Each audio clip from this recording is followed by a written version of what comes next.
Darkness fades when you are near. Your light breaks through our deepest fear. You make the broken heart rejoice. In you we find our voice. We lift you high above the skies. With every breath our praises rise. Your love, it never fades away. We worship you both night and day.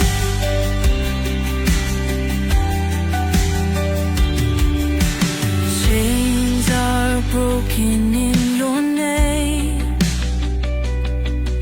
In you we are never the same. Your power flows like mighty streams, fulfilling all our dreams. We lift you high above the skies. With every breath our praises rise. Your love, it never fades away. We worship you both night and day.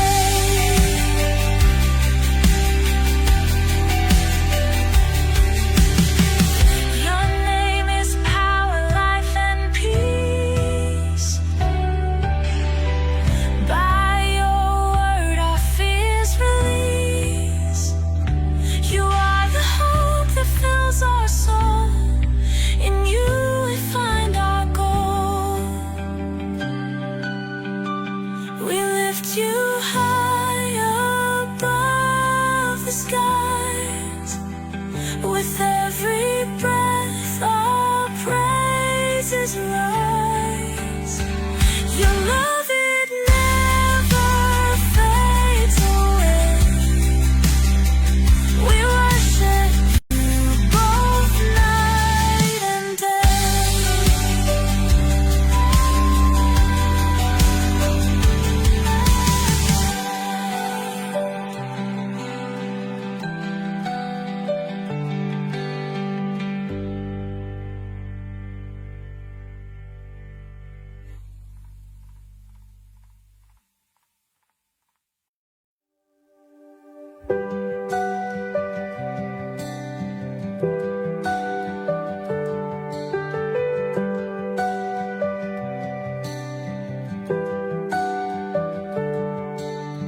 Darkness fades when you are near.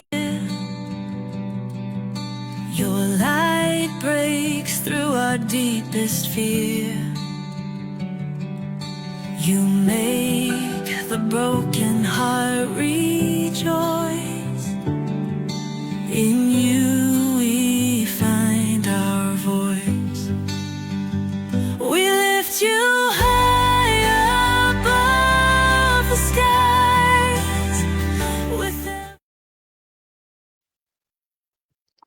So, sino ba ang tagapagdala o nagbayad ng ating kasalanan? No, napakahalaga po kasi ng katanungan natin na ito na dapat nating sagutin sapagkat hindi tayo nagre-relihiyon o hindi tayo sumasamba at nagpupuri sa Panginoon nang hindi tayo nagkakaroon ng assurance na tayo ay pinabanal na at tayo iniligtas na ng Diyos. Kasi at the first place, dapat po nating malaman na ang pag-ibig ng Diyos ay nagbubura ng mga kasalanan. Kaya po, ang tanong po natin i-remind ko lang po, no?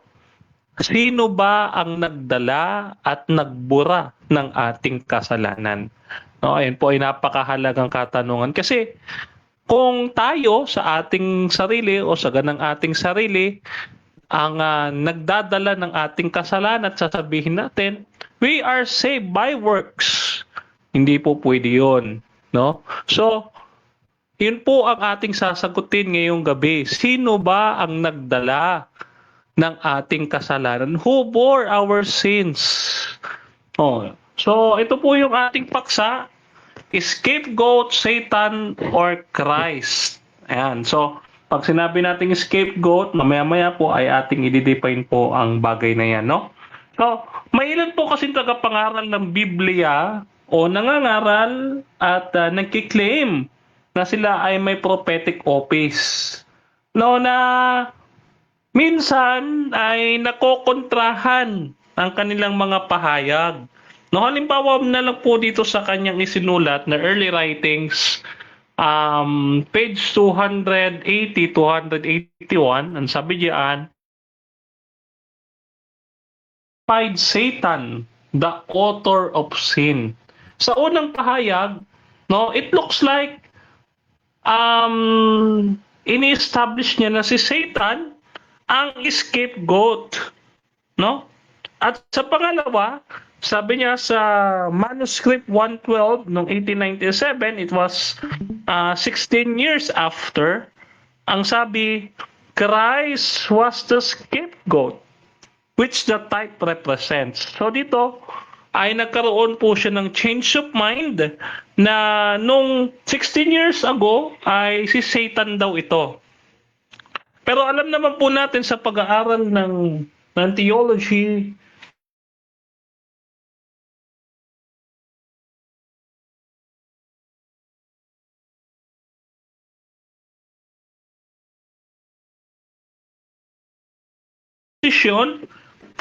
ay dapat consistent tayo doon. So ang tanong po natin, alin po sa dalawang pahayag ang mali? Yung una o yung ikalawa? Sino ba talaga ang scapegoat? No? So, hindi lang naman po yan yung mangangaral na nagtuturo ng ganyan doktrina. Napakarami pa po, no? So, ngayon, sa Levitico 16, ang talata ay 1 hanggang 26, no? Meron pong dalawang goat yan na kambing, no? Sabi diyan, the first one was offered as a sacrifice to atone for sins of the Israel. Tandaan po, no, yung unang goat ay sinacrifice para sa atonement ng kasalanan ng Israel. No? So, ang gagawin ng high priest ay i-sprinkle ang dugo ng kambing na yon sa most holy place. So this sacrifice made atonement for the sins of Israel, verse 12, no? So ngayon, yung second goat ay tinatawag na scapegoat, no? Mula sa Hebrew word na Azazel, nang ibig sabihin ay goat of departure or scapegoat. No? Ngayon, ang sabi ng isang Hebrew scholar or ng isang Jewish scholar, si Robert Alter, sa kanyang commentary, no, na ang Azazel ay isang proper name na mayroong uncertain meaning. So hindi natin kinakas out, no, na wala siyang definitive conclusion para kay Robert, no? So sabi niya, as is not represented as competing deity or demon. Okay? So, but the ritual depends upon a polarity between YHWH or the place of human civilization and Azazel, the remote wilderness, the realm of disorder and raw formlessness. So dito, yung high priest, tandaan natin, dito sa ikalawang goat, ay ikinonfess niya ang mga kasalanan at dinala sa wilderness ang goat to make an atonement. Ngayon, sa paniniwala ng sa isang denomination ng mga Seventh-day Adventist, no, si Ellen White, agree siya sa Orthodox Christian doctrine na si Jesus Christ yung unang goat. No? Na siya ang nag-offer ng kanyang katawan para sa kasalanan ng marami. So, wala tayong dispute doon. undispute ay nandito sa second goat. Tayo kasi naniniwala tayo, personally ako, na ang ikalawa, parehong goat dito na nagre-represent ng atoning work of Christ o yung kapatawaran ng ating kasalanan, no? So, unang inadapt ito ni Ellen White nung binanggit sa kanya ito ni O.R.L. Crosier doon sa The Daystar Extra o February 7, 1846. So, after nung 1844, wala pang Seventh-day Adventist, doon pa lang sa Millerites, no? Ay binanggit na sa kanya ni Crosier na si Satanas yun at hindi si Jesus ang scapegoat. No? Kaya nung later umalis si Crosier sa Adventist, no, ay kanyang binago. Binago yung kanyang doctrine nung umalis siya sa Adventist, no. Siyang nagturo kay Ellen White, siya ring nagbago ng doktrina ng kanyang sarili, no. Kumbaga parang ako, no, lumabas ako sa SDA, nagturo sa akin na si Satan yung scapegoat, lumabas ako, binago ko yung doctrine kasi alam kong mali. Sabi dito ni Ellen White sa early writings, no, sabi niya diyan, okay, the sins which had been confessed while he was in the most holy place were placed upon Satan. So lahat daw ng kasalanan ay inilagay kay Satanas.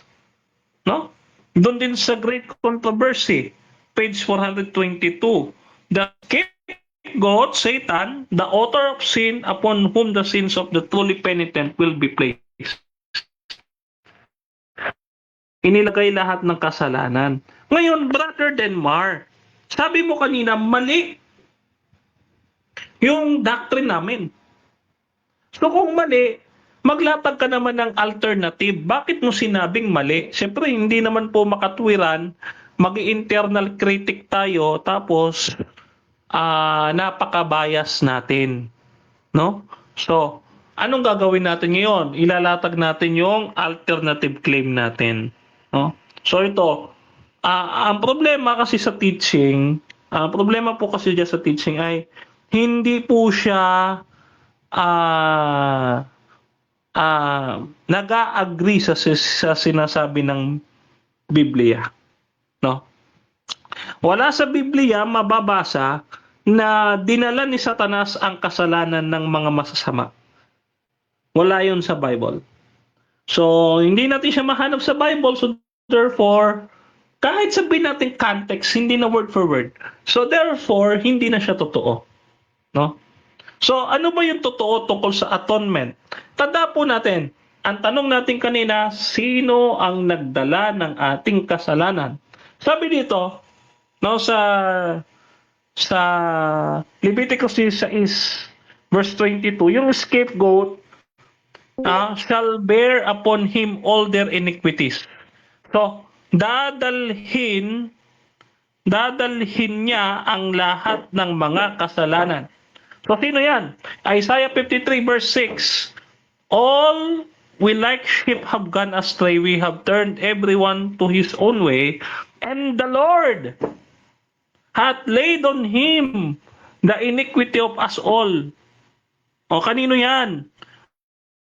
Doon sa kordero ng Diyos. No? Who take away the sins of the world, na si Kristo. Kaya sabi sa 2 Corinthians chapter 5 verse 21, for he had made him to be sin for us, who knew no sin, that we might be made the righteousness of God in him. Siya po ang nagdala ng ating kasalanan. Siya ay naging kasalanan para sa atin.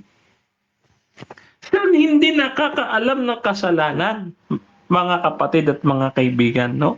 So dito maliwanag na ang Biblia, ang pinatutungkulan ng scapegoat ay si Kristo. No? At very consistent ang Bible diyan. Ang sabi diyan ni Peter, 1 Peter chapter 2 verse 24, who his own self bear our sins in his own body on the tree, that we, being dead in sins, should live unto righteousness, by whose stripes he were healed. No? So, dinala ang ating kasalanan doon sa krus. Ganon din yung sinabi ni Pablo sa Hebrews chapter 9 verse 28.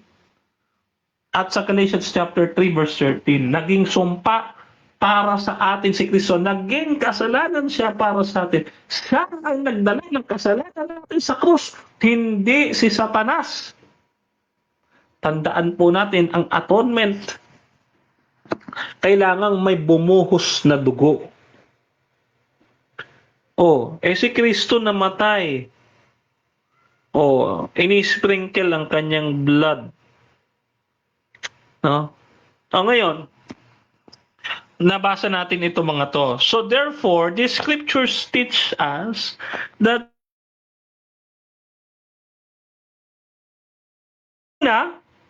una, he was a sacrifice for sin. At ikalawa, siya ang nagdala ng kasalanan ng mundo. Pareho lang yun. Yung unang goat, ang tumubos, yung ikalawang goat ang nagdala ng kasalanan. So therefore, sino po ito? Sino to? Si Kristo. Ano po ibig sabihin ng wilderness?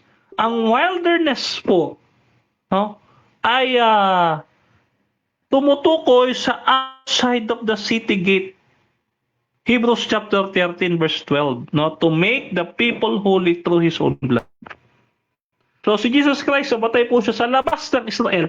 Pinalabas siya dun sa wilderness. Ang wilderness ay tumutukoy sa labas ng Israel. So, meron din pong ritual diyan na sa birds. But it doesn't mean na yung isang bird, sa Leviticus chapter 14, tumutukoy kay Satanas. Hindi po. Lahat po ng bagay diyan sa Leviticus tumutukoy kay Kristo. Pareho lang naman po yan eh. It doesn't matter kung ang ginamit ay bird. It doesn't matter kung ang ginamit ay goat. Pero ano ang function ng goat? Ang function ng goat, he became a sin offering. He became who bore the sins of the world. Sino yun? Si Kristo. Lahat po ng bagay dyan kay Kristo. Wala kay Satanas. Matakot naman tayo doon. Tayo naman ay magkaroon ng kaunting takot sa sinasabi natin. Di ba? Karoon naman tayo ng kaunting takot. Kaya, conclusion natin. Dahil sandali lang tayo, gusto natin maraming nagtatanong. Ano conclusion natin? The Bible teach that Jesus fulfilled both parts of the atonement. Nagdala ng kasalanan, naging sin offering natin. Represented by two goats. So, hindi ka pwede maging sin offering kung ikaw ay makasalanan. Hindi ka rin pwede magdala ng kasalanan kung ikaw mismo makasalanan. So, Satan had no part to play in the atonement. It's blasphemous to claim that he did. So, sabi ni Ellen White, dito sa 1897 yung ating ipinakita kanina. Some applied the solemn type the scapegoat to Satan. This is not correct. Christ was the scapegoat.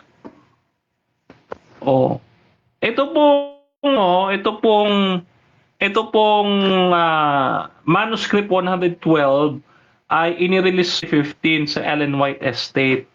Pero ang nangyari, however, another copy has all 19 pages and is stamped Ellen G. White at the end of the 19th page. Ang nangyari po dito, nawala po sa Ellen White Estate yung copy ng manuscript. Sabi diyan, mysteriously, the page on which the quote appears, or in page 18, and the following page are missing from the Ellen White Estate's copy of the manuscript. So, ibig sabihin, inalis po nila yung copy ng quotation na ito ni Ellen White. So, ano ang totoong paniniwala ni Ellen White? Kaya nila tinanggal is what? Christ was the scapegoat.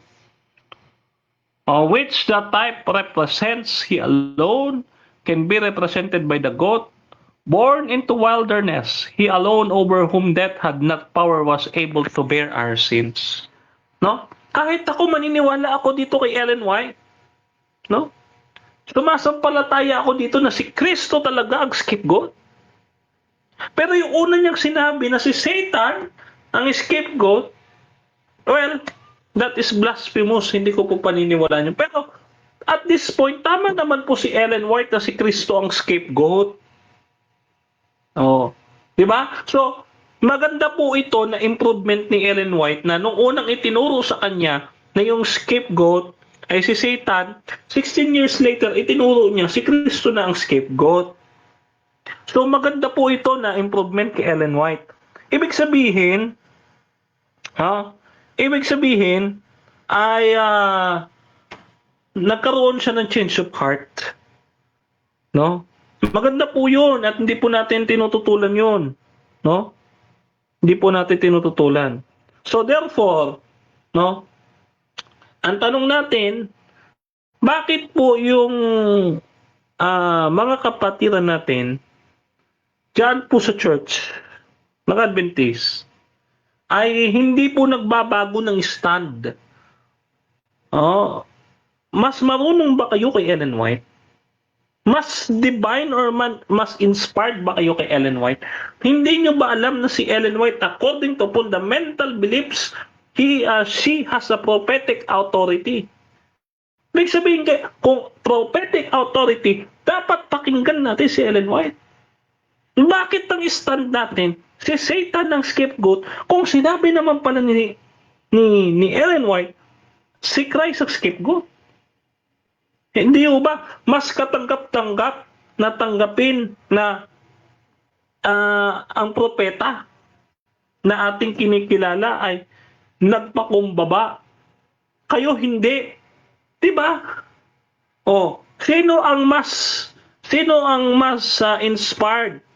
Yung nagpakumbaba o yung hindi nagbabago ng posisyon? Mga kaibigan, no? Hindi po natin intensyon na manira. Intensyon po nating mag-educate. Ini-educate po natin na sa Bible, in accordance, in agreement with the second quote of Ellen White in manuscript 112, ito yung tamang interpretation na si Christ po ang scapegoat, hindi po si Satan. Hindi po natin pinapamalian si Ellen White, kundi itinutuwid natin kayo na sumusunod kay Ellen White. Kayo po ang tinatama natin dito, hindi si Ellen White, kasi tama si Ellen White. Kayo ang nagkamali. So, you should be humble. We should be open in correction na si Jesus Christ ang scapegoat. So, wala po tayong intention. Bagkos sinusuportahan pa natin, pinapatatag pa natin ang inyong paniniwala do sa propeta ninyo. So, yun lang. At back to you, Brother Rasha. Baka may tanong dyan.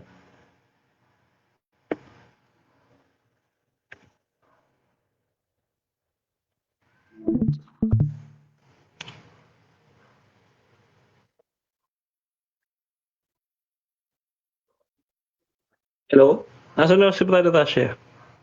Yan pa?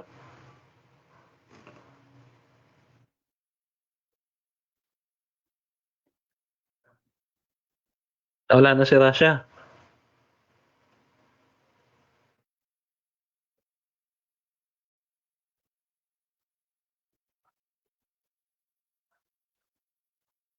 Hello? Ayan, so pwede na kayong magtanong dyan yung mga nasa comment, no? Babasahin lang ni Rasha yung comment. Shoutout muna sa ating nasa live mga kapatid ha. Kasama natin dito syempre yung ating mga nasa live platform. Isang malaking shoutout kay Brother Albert Hinkel ng Debaters Conventions ng Victory Church. Brother Mark Umbao ng Oneness Born Again. Shoutout din kay Bok. Hanggang ngayon hindi ko ma-identify or hindi ko maalala. Brother Jumong ng JW. Brother Zach ng Saksi ni Cristo. At yun. At dito mga kapatid sa ating live din, isang malaking shoutout din sa ating nasa live si Jesse Baracheta, yung mamaya magdi-debate ng dalawang to. Pastor Jermel Amlon ng Gold Pfizer Cloud. Shoutout sa kanya. Question dito, Brother Denmar. Kung ang scapegoat ay si Christ, paano mo ipapaliwanag na the goat to be the scapegoat shall be presented alive before the Lord sa Leviticus 16 verse 10, samantalang si Christ ay namatay bilang sacrifice?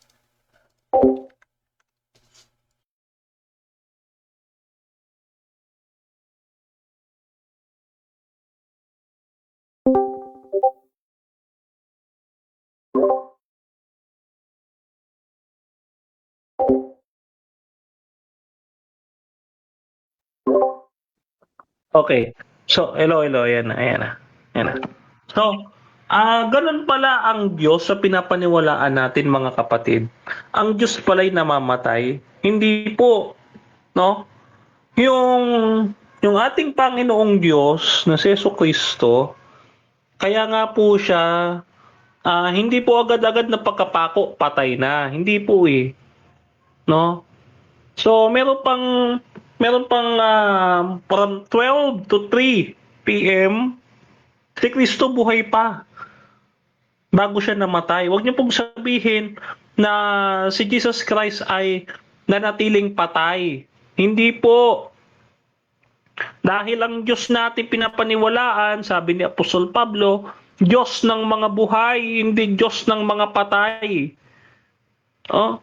Kung ang Diyos niyo po namamatay, no? Sabi sa unang Timoteo 1:17, ang Diyos ay walang kamatayan, haring walang hanggan. Yung ganyan pong paniniwala na ang Diyos ay namamatay, na literal, yan po ay paniniwala ng Roman Catholic Church, na God died literally. No? Hindi po paniniwala yan ng mga Adventist, to be fair. No? Para po maging fair sa mga Adventist, hindi po paniniwala ng Adventist na namatay si Kristo literal. No, lagi po naming sinasabihan noon pa man, no, hindi po namatay ang Diyos na literal. So si Kristo, ganun din. No, hindi siya namatay literal kasi kung namatay siya, magiging dalawa na lang ang persona ng kadyusan. Ganun 'yon. So next, Brother Rasha.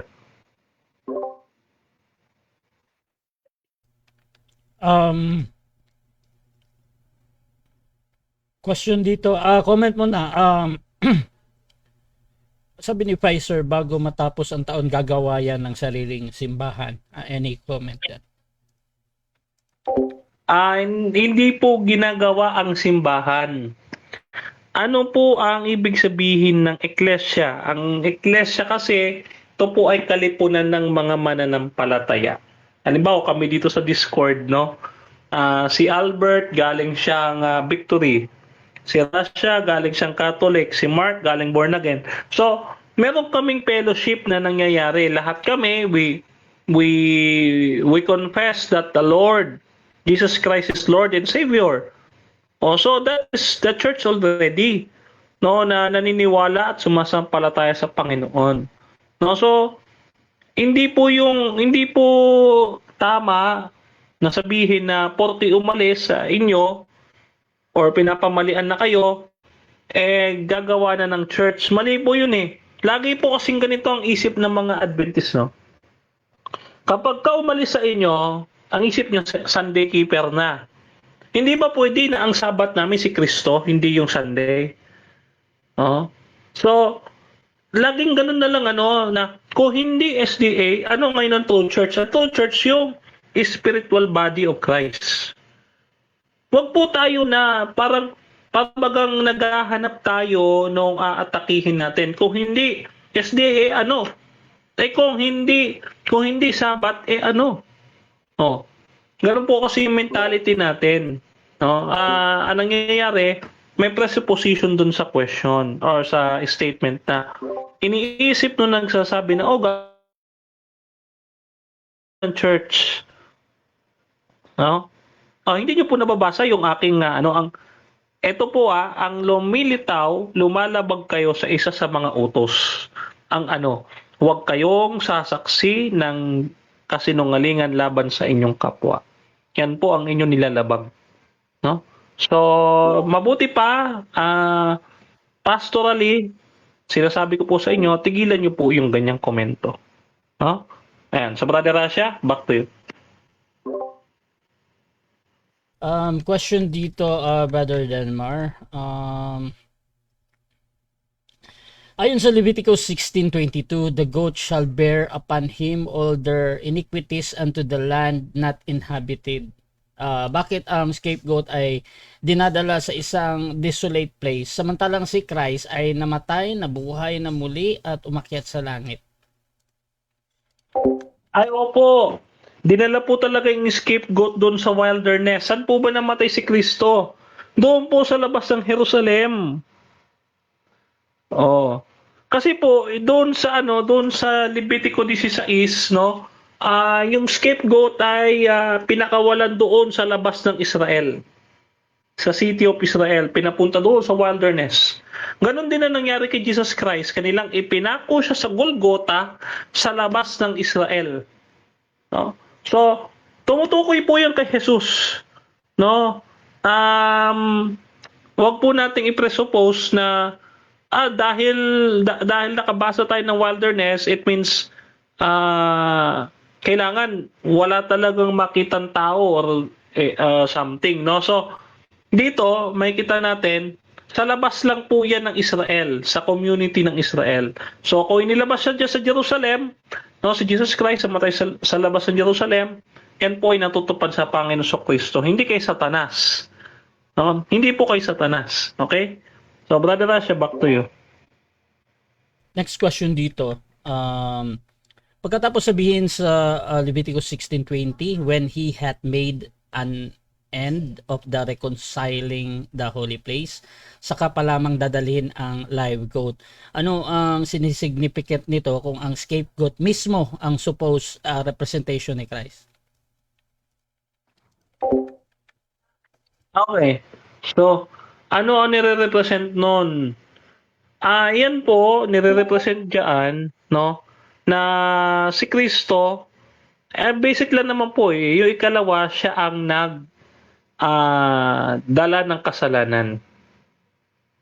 Okay, so yung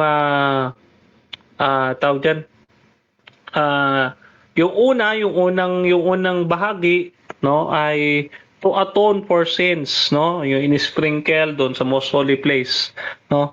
At yung pinaka-final part na gagawin ng high priest ay pakakawalan niya yung scapegoat.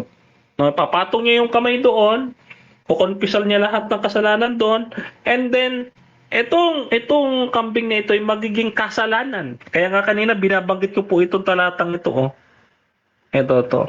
Sabi diyan sa 2 Corinthians chapter 5 verse 21, for he had made him to be sin for us who knew no sin, that we might be made righteousness of God in him.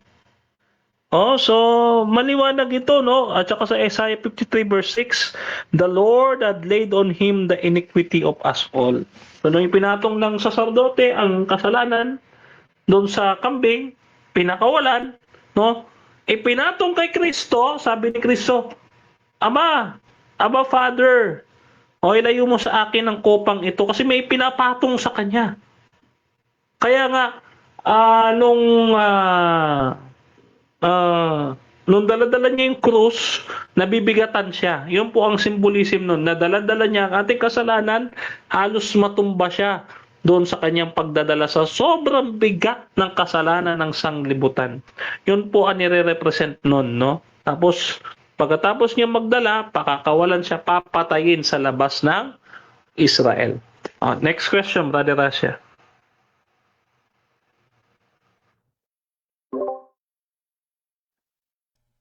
Next question natin, comment mo na galing kay Pastor Jeremy Lamlon, napaka-informative daw. Hindi pwedeng magdala ng kasalanan kung makasalanan, atonement nga ni. Oo, tama 'yon, Pastor Jeramel, kasi eto, no, katulad natin, no, we Protestants say, ang Diyos lamang ang tagapag-alis ng kasalanan, Apostles 7. Ngayon, bakit bakit ko ikukumpisal sa pari yung aking kasalanan kung yung pari makasalanan din? So, hindi ko dun ikukumpisal lahat ng kasalanan ko. Kaya nga hindi ako Katoliko. Kasi hindi pwede na magdala ng kasalanan, hindi pwede mag-absolve ng kasalanan yung isa pang makasalanan. Paano, ito sabi ng mga matatanda, no? Ang isang kamalian, hindi pwede pampatungan ng isa pang kamalian. Not intended to destroy the Roman Catholic Church, but this is the real question. Mark chapter 2 verse 7, only God who can forgive sins. O ibig sabihin, tanging ang Diyos lang ang kayang mag-atone, ang kayang magdala ng kasalanan natin. Bakit ipapadala mo doon sa makasalanan, lalo na kay Satanas? Tandaan po natin, ang usapan dito, atonement. Wala pong part si Satan sa atonement. Tandaan po natin, ang sabi dun sa Hebrews chapter 9, without the blood of goats and calves, there is no remission of sins. Kung wala ang dugong ito, walang kapatawaran ng kasalanan. Meaning, si Satanas ba ang nagpatawad ng iyong kasalanan? Pag-isipan po natin yan. Blasphemous yan. No? Nakakatakot pong doktrina yan. No? Kaya po iwanan po natin yung ganyang doktrina. No? Back to you, Brother Rasha. At tanggap din, kuha din tayo ng question galing sa ating live audience. Sino yung gustong magtanong? Sino yung gustong magtanong? Baka may gusto magtanong dyan, yung matapang, malakas ang loob. Ako muna. Ayan, si sige, Nena, ladies first. Kasi sabi, makakasalanan. Kung pinatawad na ba siya ng Diyos, may kasalanan.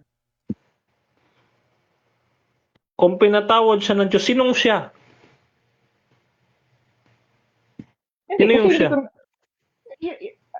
Pambihira ako ang nagtatanong. Hindi, to clarify. Sino yung siya? Hindi naman ako nag-podcast Basta siya, yung nagkasala. Siyempre, yung okay. yung nagkasala. Kung pinatawad na ng Diyos, ganito. Pag pinatawad na ng Diyos, di siyempre, ipinatong na sa goat yung kasalanan. Pinatong na sa goat. So, wala na sa kanyang kasalanan kasi nasa goat na. Kaya nga sabi sa 2 Corinthians 5:21, si Kristo ay naging kasalanan para sa atin. Hindi na tayo, kundi si Kristo na ang naging kasalanan para sa atin. Siya na ang nag-absorb ng ating kasalanan. Hindi na tayo may kasalanan, si Kristo na. Yun po ang sagot ko. Wala na po. Pagka binura na yung kasalanan, wala na.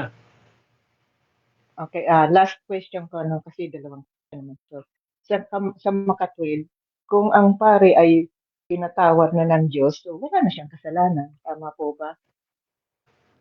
Kung ikinumpisal nung pari ang kanyang kasalanan, no? Doon sa hayop. Kasi meron pang other ritual na ginagawa yung high priest para doon sa kanyang kasalanan naman, no? Meron pong ibang ritual pa na ginagawa. Kasi ang binabanggit lang sa Leviticus is atonement para sa kasalanan ng buong Israel. Pero yung sa paglilinis ng pagpe-prepare nung high priest, no, ay meron pong ibinigay na guidelines kay Aaron at sa kanyang mga anak, yung Diyos natin. No, merong other ritual kung paano magpe-prepare yung pari, no? So, yung sa pari sa Roman Catholic, hindi natin alam.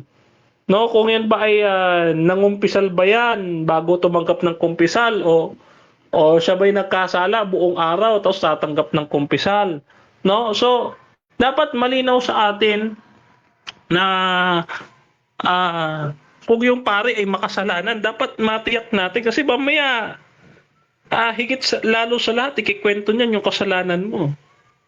Oh, 'di ba? Dahil tao 'yan eh. Mas maganda kung diretso tayo sa Diyos, hindi may kikwento yung ating kasalanan, 'di ba? Yun ganun po 'yun. Oh. Next question. Next question tayo. Sino yung gusto magtanong?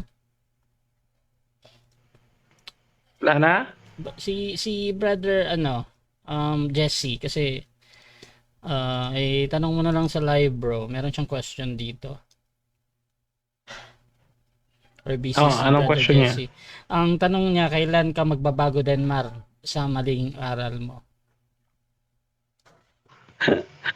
Nagbago na nga po eh. Ikaw lang po ang nag-aakusa na hindi ako nagbago. Kaya nga binago ko na po eh.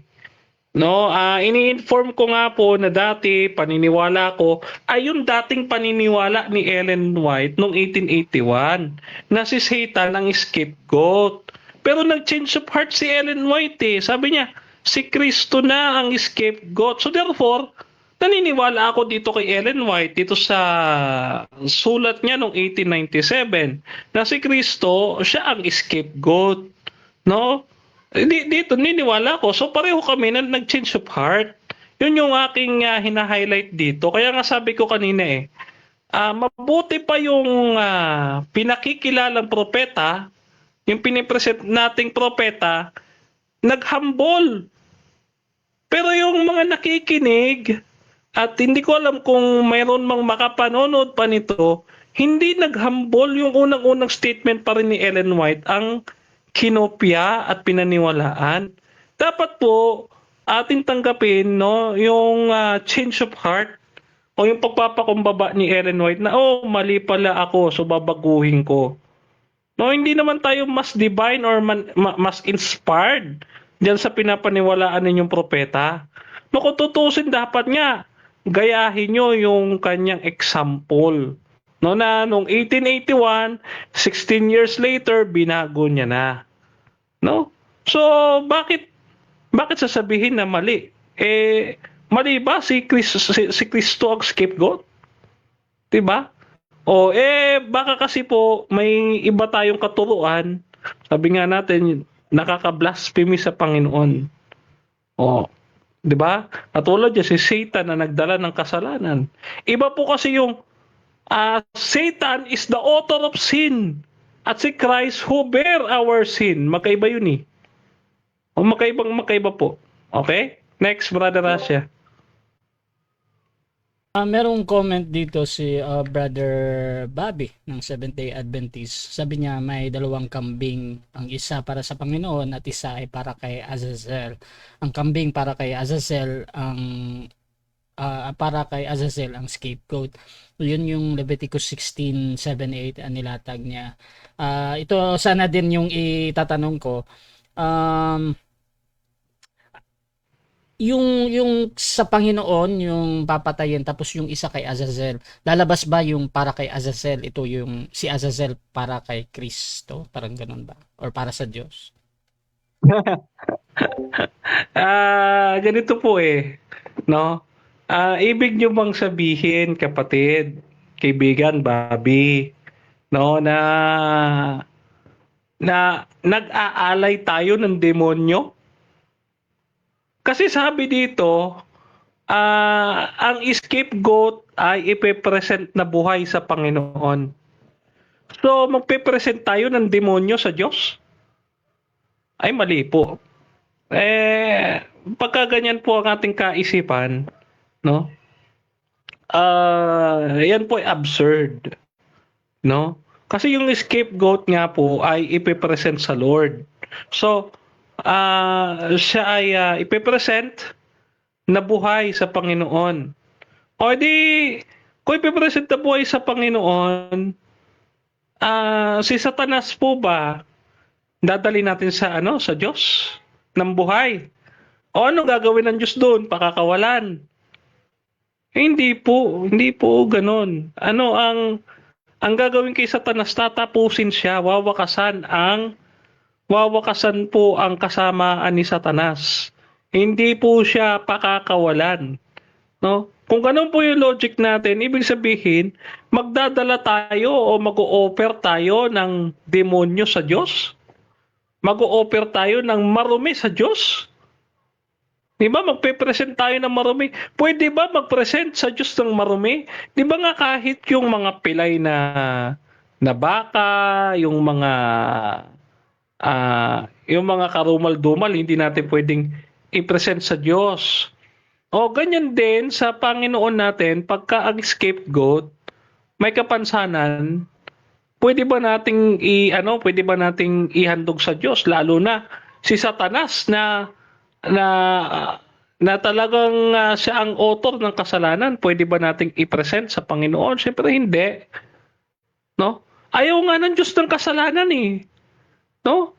Ayaw ng Diyos ng kasalanan, kaya nga itinakwil niya si Satanas dun sa langit kasi ayaw ng Diyos ng kasalanan. Kinamumuhian ng Diyos ang kasalanan, tapos mag-o-offer tayo sa kanya ng kasalanan. Oh. Hindi po talaga logical sa akin. Hindi ko po makuha yung ganyan logic na magpe-present ako ng marumi, magpe-present ako ng masama, magpe-present ako ng demonyo, at mas lalong magpe-present ako ng Satanas sa Diyos. Hindi po ba dapat yung pinipresent sa Diyos ay yung malinis, walang kapintasan, kordero ng Diyos, na nag-aalis ng kasalanan, hindi yung kambing, kambing ng Diyos na sa kanya nagmula lahat ng kasalanan, na siya nga ang author of sin eh. Sabi di Ellen White, the author of sin upon the sins of the truly penitent, sabi diyan, na siya magdadala kako. Hindi ko po maintindihan yun, yung logic na ganun. So, mas maganda, sampalatayanan natin yung ikalawang quote ni Ellen White. Christ was the scapegoat. Mas marunong pa ba tayo kay Ellen White? Sabi niya dito, ito, sabi niya, some apply the solemn type, the scapegoat to Satan. This is not correct. Manuscript 112, 1897, page 18. Ayan po, sa presentation ko, kitang-kita naman, Pagka po sinabi ni Ellen White, this is not correct, ay wag na po nating ipilit na correct. Baliktad po ang isip natin, pagka ganyan, yung tama ay yung mali gagawin nating tama, Okay, next, Brother Rasha. Tanong, Bro Rashid. Siyempre, Brother Ilang Sam, tanong? Dalawa? Isa Pwede? lang, isa lang.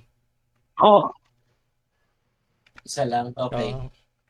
Ito ang tanong ko sa iyo, Bro Delmar. Di ba sabi sa talata, pinadala yung kasalanan doon sa kambing at hindi inalis ng kambing ang kasalanan. Kasi si Kristo nag-alis ng kasalanan. Ito premise lang Si Kristo nag-aalis ng kasalanan. Hindi nagdadala ng kasalanan. Kasi yung kambing, pinadala doon yung kasalanan. Sa Greek kasi, ang salitang ginamit yan ay iron. Nang ibig sabihin ng iron, nag-aalis ng kasalanan. Pero yung kambing, nagdala. Di ba ang Diyos ay justice? Hindi pwedeng ipasa sa iba ang kasalanan ng iba. So, ang justice ng Diyos, alisin talaga ang kasalanan ng iba. Sigurado ka ba na si Kristo talaga ang nagdadala ng kasalanan at hindi nag-aalis? Yan ang pinakatanong. Ay, ganito po yan. Si Kristo na nga po ang high priest. Si Kristo na rin ang sin offering, Kaya nga, si Kristo, siya na nga yung nagdala ng kasalanan eh. Siya po kasi yung high priest. Siya yung punong pari na nagdala ng kasalanan, ipinasa sa kambing. Ipinasa sa kambing. Kaya nga sabi dito sa sa 1 Peter chapter 2 verse 24, who his own self bare our sins in his body on the tree, that we being dead in sins should live unto righteousness, by whose stripes you were healed. Si Kristo nagdala ng ating kasalanan sa kanyang sariling katawan. Biblia na mismo nagsabi nito. Tututulan pa ba natin? No, yung dalawang kambing, una, nag-alis ng kasalanan for atonement of sins. So, ikalawa, nagdala ng kasalanan. Parehong function niya ni Kristo as high priest and sin offering. Pareho po yan, lahat po yan, function ni Jesus Christ. Hindi ko po maintindihan bakit kailangan ipatong kay Satanas yung kasalanan. No? Kawawa naman yung Satanas, no? Lagi na lang pinapatungan ng kasalanan, no? Samantalang hindi naman siya yung pinagpatungan ng kasalanan. O Isaiah chapter 53 verse 6. Sabi diyan, and the Lord had laid on him the iniquity of us all. Kanino daw? O, edi kay Kristo, Hebrews chapter 9 verse 28. So Christ was offered to bear the sins of many, and unto them that look him shall he appear the second time without sin unto salvation. Si Kristo ang nagdala ng kasalanan ng marami. No? Siya'y inihandog na isang beses bilang isang kordero. Nagdala ng kasalanan natin, nag-alis ng kasalanan. No? So, dinala niya ang kasalanan sa krus, namatay sa krus, at ang ating kasalanan ay nabura na. Yun po ang sequence ng function ng dalawang goat. No? Ayan, next question tayo. I think wala nang magtatanong sa loob. Ito question, bro, galing kay missionaryong Batanggenyo, isa tong debater ng SDA. In the typical service, the high priest, having made the atonement for Israel, came forth and blessed the congregation. So Christ, at the close of his work as mediator, will appear without sin unto salvation. Sa Hebrew 9:28 yan. To bless his waiting people with eternal as a priest in revolving sin from the sanctuary, confess them upon the head of the scapegoat. So Christ will place all these sins upon Satan, the originator and the investigator of sin. The scapegoat bearing the sin of Israel was sent away unto the land and not inhabited. So Leviticus 16:22. So Satan, bearing the guilt of all the sins which has he caused God's people to commit, will be for 1,000 years confined to the earth, which will be desolate. So I think alam mo na to, sa CI, ano nga meaning nito? Sa Christ in His Sanctuary by Ellen G. White. Walang question dito, bro, pero ako maglalagay ng tanong. Ito, last question ko na din, kasama itong sinasabi sa kay Ellen G. White. Bilang isang ex-SDA, bro, ano yung parang defense mo dito sa sinasabi ng ni Ellen G. White patungkol sa ilalagay nga yung sin kay Satanas? Bilang ang ex-SDA, ano yung ginagamit mo noon? Tapos yung follow-up ko noon, ano naman yung transition mo para doon nung umalis ka na? Yung ginagamit ko, ito nga, yung naka-share sa screen ko, no, yung dalawang sulat ni Ellen White. Ang sa akin ganito, hindi ako umaatake, no? Hindi ako naninira. Ang ginagawa natin, nag-internal critic tayo. No, ano ba yung aking turning point? Bakit binago ko yung aking paniniwala? Simple lang. No, dito sa unang quote, sabi niya sa early writings noong 1881, the scapegoat typified Satan, the author of sin. So, nung ako SDA, naniniwala ako na si Satan ay siya author ng sin. Ay talaga naniniwala ako, sabi ng propeta eh. Pero nung sinabi ng propeta noong 1897 na Christ was the scapegoat, which the type represents, sino ako para tutulan yon na binago na pala ni Ellen White It may bring confusion, but the question here stays relevant na sino ka para tutulan itong change of heart ni Ellen White, no?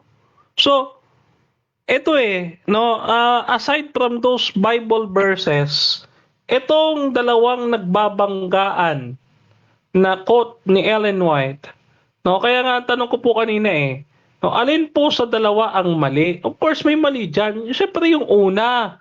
Bakit? Kasi isipin nyo, 1881, si Satan ang kanyang scapegoat. No? At 16 years later, binago niya, si Christ na ang scapegoat. So, alin ang tama dyan? E di yung tama, yung 1897, yung pinaka-latest o yung pinaka-recent statement ni Ellen White. And tanong, sino ka para maging mas inspired kay Ellen White kung naniniwala ka na sabi na naniniwala ka na inspired si Ellen White ng Diyos, bakit itong sinabi niya hindi mo paniwalaan? Sino ka? 'Di ba? Kung ikaw ay Adventist, sino ka? You just had to reflect, no? You just had to humble down na bakit yung propeta nagkamali, itinama niyang kanyang sarili, naghambol.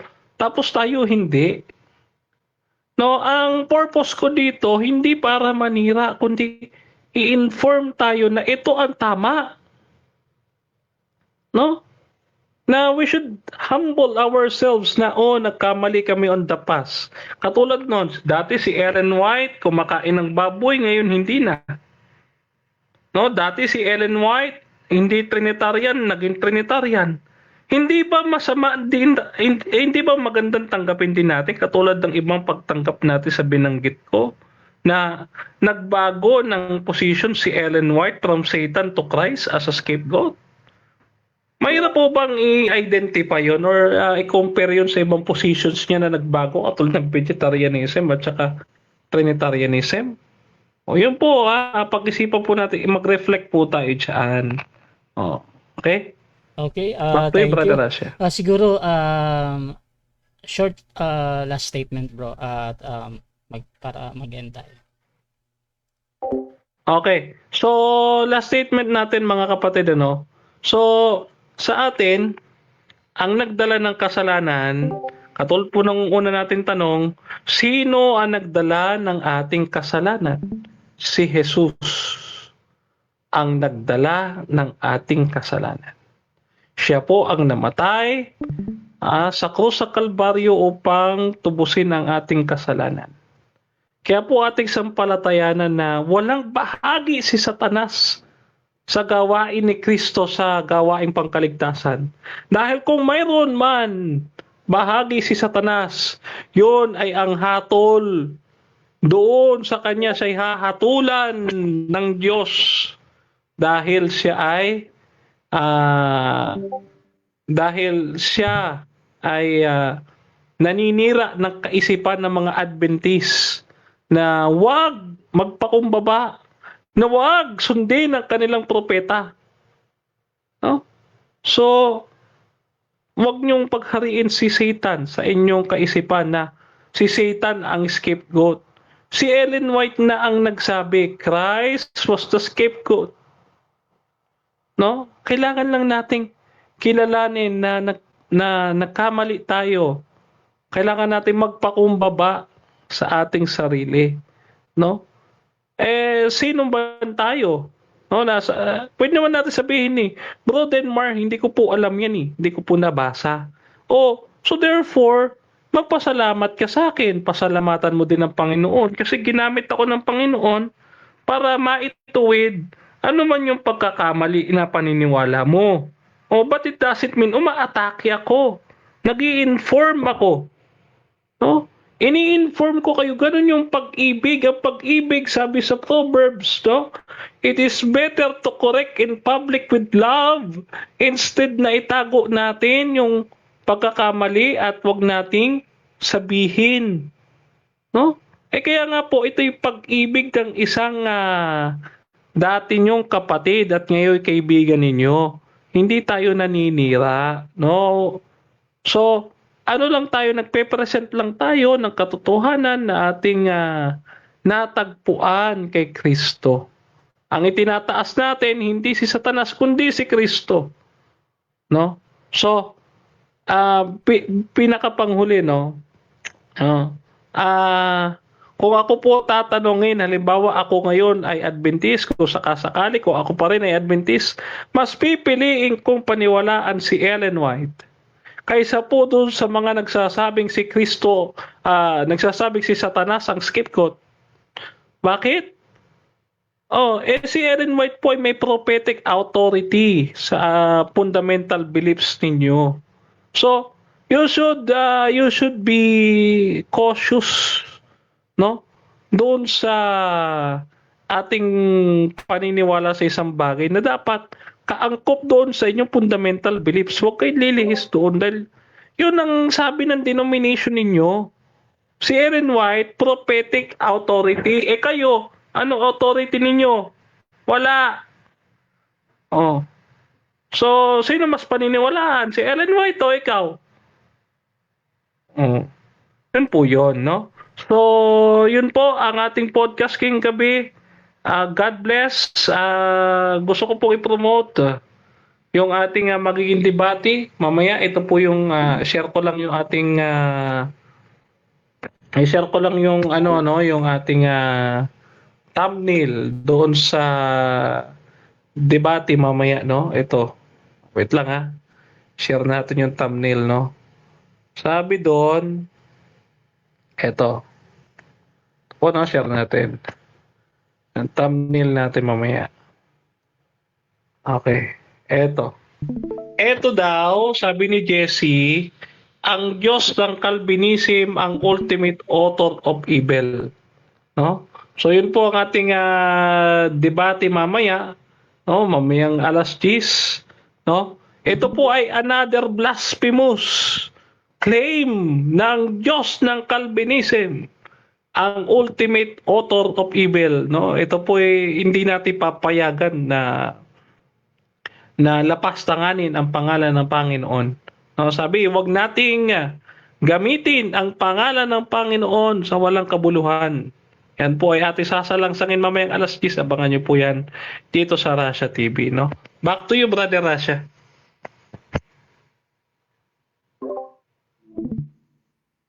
Diyan nagtatapos mga kapatid ang podcast ni Brother Denman Santiago. So abangan nyo siya lagi dito sa Russia TV every Friday 7 PM yan mga kapatid. At kung gusto nyo pang magtanong, huwag kayong mahihiyang mag-comment dahil siskapin ni Brother Denman Santiago na sagutin pa ang inyong mga question dyan sa ating comment box.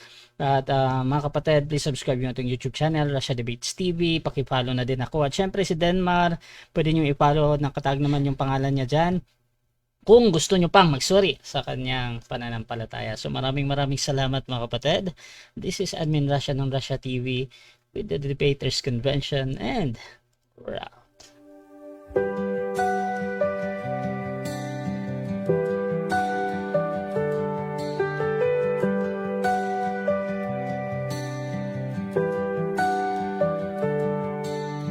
Darkness fades when you are near. Your light breaks through our deepest fear. You may